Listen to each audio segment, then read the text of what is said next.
3월 30일 미국 노동부가 조용히 문서 하나를 발표했습니다. 대부분의 사람들은 그냥 지나쳤어요. 그런데 저는 이게 비트코인 역사에서 ETF 승인 다음으로 중요한 사건이 될 수 있다고 봅니다.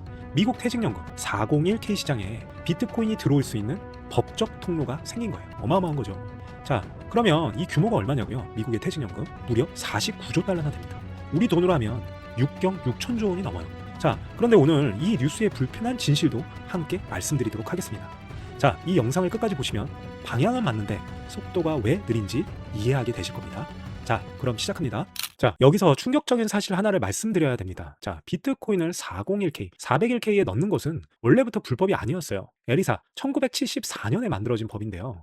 이 미국 퇴직연금법에는 비트코인을 금지하는 조항이 없어요. 그러니까 원래부터 불법이 아니었던 거예요. 그러면 왜 지난 10년 동안 아무도 비트코인을 퇴직연금에 넣지 않았나? 왜 안 왔을까요? 자, 문이 잠긴 게 아니었습니다. 문 앞에 이런 팻말이 있더라고요. 이 문을 열었다간 손님이 넘어지거나 다치면, 손해를 입으면 당신 개인이 배상하라. 이게 바로 뭐냐? 수탁자한테 모든 책임을 뒤집어 씌우는 문제가 있었던 겁니다. 바로 에리사 1974년 법안이에요. 자, 수탁자. 요걸 좀 한번 간단하게 설명을 좀 드려보도록 할게요. 수탁자라는 게 뭐냐면 쉽게 말하면 남의 돈을 맡아서 굴리는 사람이에요. 즉 돈을 맡기면 돈을 굴리는 사람이겠죠. 자, 미국의 퇴직연금 401k 맥락에서는 회사 퇴직연금을 운영하는 HR 담당자나 연금위원회가 수탁자가 되는 겁니다. 에리사법은 뭐라고 하냐? 이들에게 오직 직원의 이익만을 위해 행동하라. 이게 수탁자라면 직원의 이익만을 위해서 행동하고 신중한 전문가처럼 투자하라고 요구합니다. 자, 이걸 어기면 어떻게 될까요? 바로 수탁자 개인이 소송을 당하는 거예요. 이 돈을 굴리는 사람이 소송을 당하는 거죠. 자, 그럼 회사가 소송을 당하느냐? 그렇지 않아요. 바로 수탁자, 굴리는 바로 그 담당자 개인이 소송을 당하게 되는 겁니다. 자, 그러면 누가 이거를 운용을 하겠습니까? 자기가 법적인 문제가 생기는데요. 책임 아무도 안 지려고 하죠. 이게 큰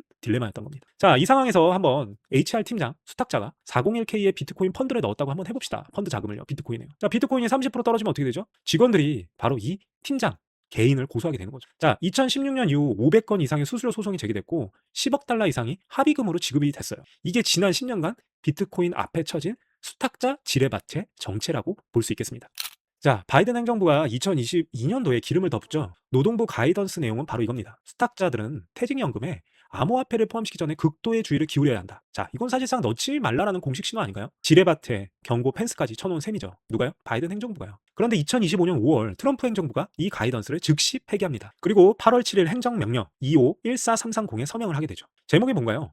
401k 대한자산 민주화, 이거에 서명을 하게 됩니다. 자, 노동부의 180안의 에리사 가이드라인을 재검토하고 비트코인을 퇴직연금에 포함할 방안을 마련하라고 트럼프 행정부에서 지시한 거죠. 자, 그리고 2026년 1월 13일 노동부가 새 규정안을 백악관에 제출하게 되죠. 그리고 3월 24일 백악관에서 승인하고 3월 30일 공식 발표를 합니다. 지뢰밭 철거가 공식 시작된 거죠. 봉쇄에서 해방으로요.